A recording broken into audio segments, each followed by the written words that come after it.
Hi everyone, Ford here from SonovaStitch, and welcome to another episode of SonovaStitchToob. This is episode 7 of 7 in my series on Cross Stitching Basics. Back in episode 1, I gave you the pattern for how to make this project right here that's behind me, and I've shown you how to do most of the kinds of stitches that are included in that, including in the last episode we did the back stitching, all those outlines that outline the letters and the shapes. Today we're going to go into the knot that for some reason cross stitchers find the most terrifying, the French knot. As always, this episode is made possible by my patrons. In particular, I would like to thank my VIP patrons who help me keep the lights on. Literally in this case, because they paid for the lights that make me so beautiful right now. So thank you to my VIP patrons. If you want to join the conversation, head over to patreon.com/SonovaStitch. Patreons get a lot of perks, including last month they got a free copy of this pattern. So come on and join in. I promise I'll make it worth your while.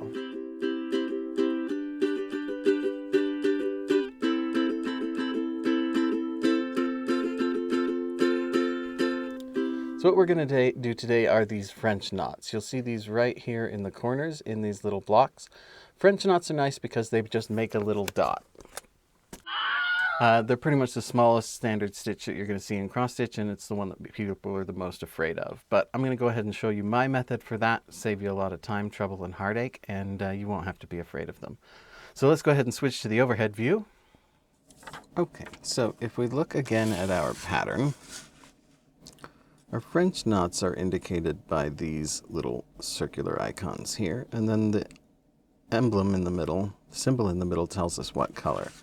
It's the same color we used to indicate black up here. So we've got a French knot in black right here. So in order to make things a little easier, I'm going to do this black back stitching as well as this black French knot at the same time on each one of these little blocks in the corner. Now, we don't want to mess up our project, and these are probably going to take a little bit of practice. So I'm going to do this on a spare piece of Aida that I've already stretched out on the hoop here. And I've got my thread end all buried there. Remember last time I said you can weave your thread through the weave of the fabric a little bit with Aida? That's what I've done here in order to bury my end, so I have a nice secure start there. I can just lift that up by the thread and it totally works.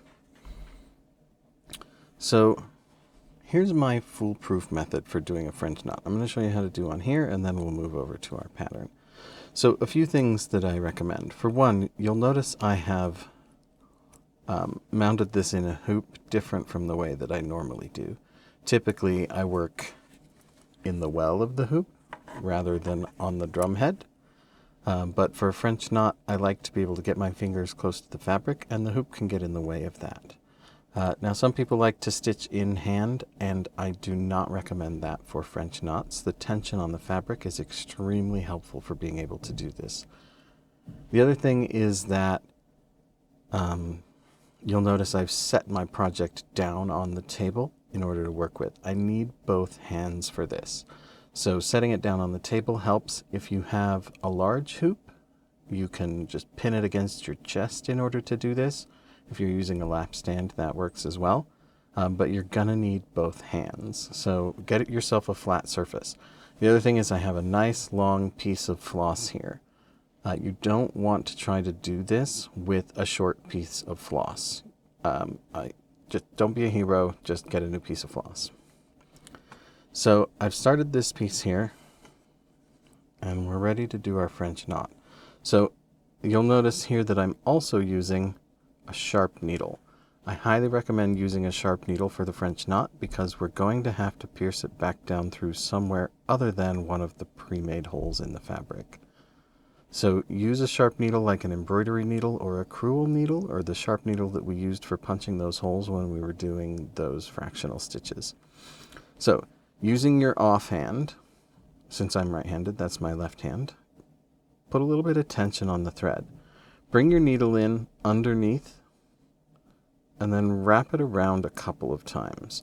Now the more times you wrap it, the bigger the knot that you're going to get. I want a fairly small knot because I'm just accentuating a little dot with this, so I am just wrapping it around twice. Then I'm going to hold that on my needle so it doesn't slip off. I'm going to pierce my needle back down through the fabric, not at the same place that it came up, because I need to bite a little bit of the fabric in order to keep the knot on top. Otherwise, when I pull it tight, the knot will just pop down through the fabric. So now that I've done that, I'll pull my knot tight and let it slide down the needle to the surface of the fabric. Again, using my offhand to keep the tension on that thread. So now I'm going to use my on hand, my sewing hand, and I'm going to push this through the fabric all the way. I can't focus here because I can't take both hands, so hopefully you can still see well. And then I'm going to take my offhand and I'm going to pull that needle through the rest of the way. And I'm going to keep my thumb on my knot because it is now exactly where I want it to be, and I don't want it to shift around. So I'll keep my thumb on that knot while pulling all of my floss through. Pull it just a little bit tight. And there we have a perfect French knot on our very first try.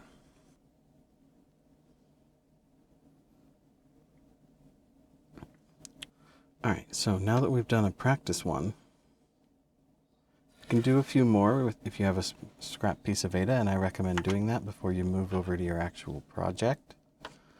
But now we're going to go ahead and do the French knots on our project. Got my sharp needle.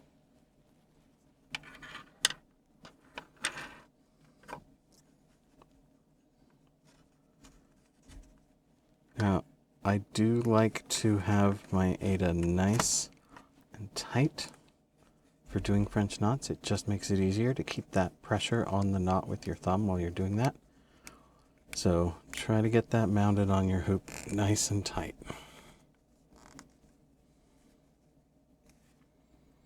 All right.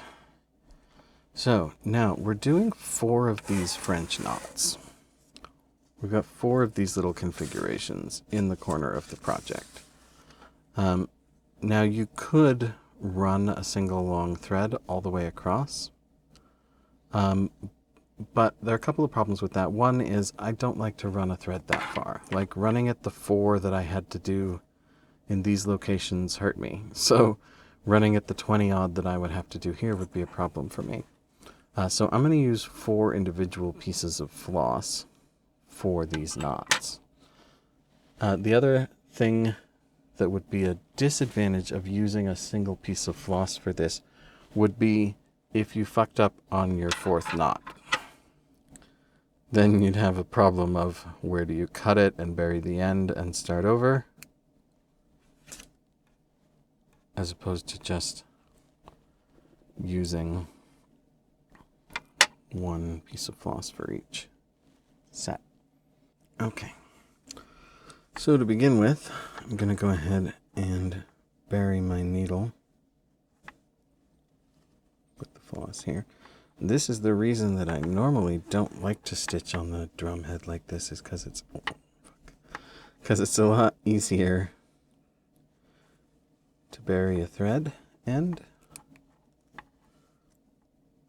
when you stitch in the well. I should have done this before I put it in the hoop. Maybe I'll remember next time. Probably not, though.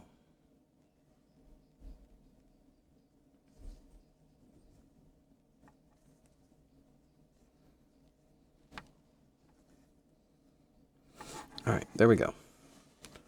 So, because the French knot is the part of this process that is most likely to get fucked up, I'm going to do it first. That way, if I have to start over, I don't have to redo any stitching. So, my pattern shows me my French knot appearing right in the middle of this stitch of yellow. So that's where I'm going to come up.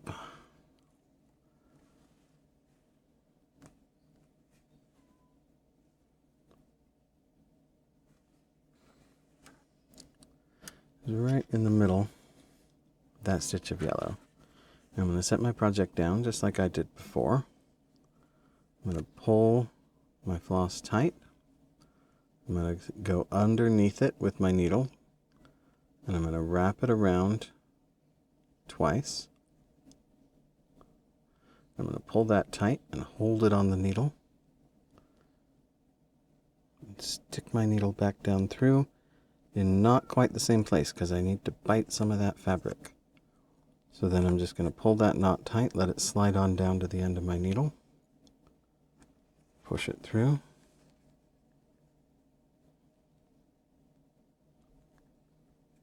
while keeping tension on that knot with my offhand. Then use my offhand to pull the needle the rest of the way through, keeping tension on my French knot with my thumb. Keep pulling till it's tight, and there we have another perfect French knot. So now I'm just going to do my back stitches.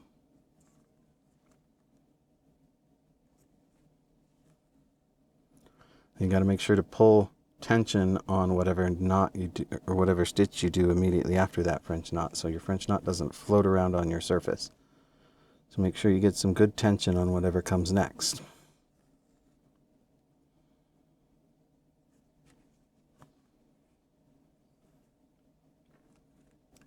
And there we have it. That's the first one done.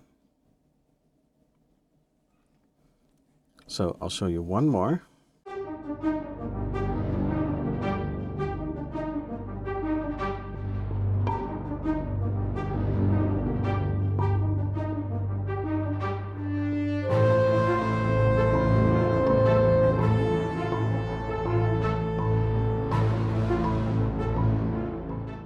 So now we're going to be doing this one. This is where I started my thread. So just like before, I'm going to bring that needle up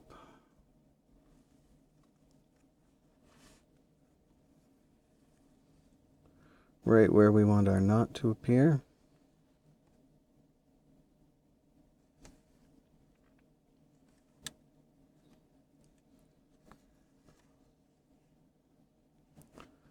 And we're going to use our offhand, pull some tension onto that thread, go behind the thread, scoop up 2 wraps of thread, pull that tight with our offhand,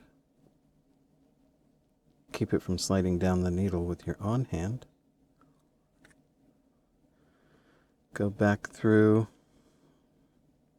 the material right near but not in the same spot as where you came up. Go ahead and let that knot slide down the needle. Push it through. Keep that tension on that knot while you're doing this. And then keep the pressure on that knot with your thumb while you pull all of your floss through. Don't let go of it. There we've got another French knot. We're 3 for 3. So now we're just going to do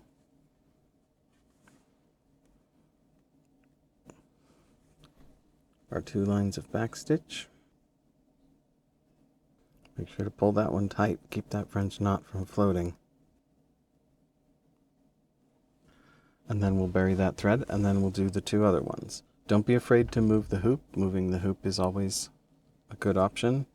If it's close to the edge, it's going to be hard to get your fingers in there, so I recommend taking the extra work. Moving the hoop saves you the heartache of having to redo a French knot, because you pretty much have to cut out a French knot if you screw it up. Well, that is it for this episode. Thanks for joining me for SonovaStitchToob and for bearing with me through the Cross Stitching Basics. Now that we've finished those, we're going to branch off into other topics. So if there's something you'd like to see me cover, put it in the comments. Easiest way to get a hold of my ear is, in fact, to join my Patreon at patreon.com/SonovaStitch. If you want to help support me making patterns and these videos and things like that, that's where the conversation is happening over there. And of course, you get a lot of perks for joining too. Don't forget to like and subscribe and push that little bell-shaped button that does something, I guess. Find me on Facebook, Instagram, or find my store at sonovastitch.etsy.com, where you can get all my patterns and accessories there. Thanks so much, and I'll see you next time. Say goodbye, Nugget.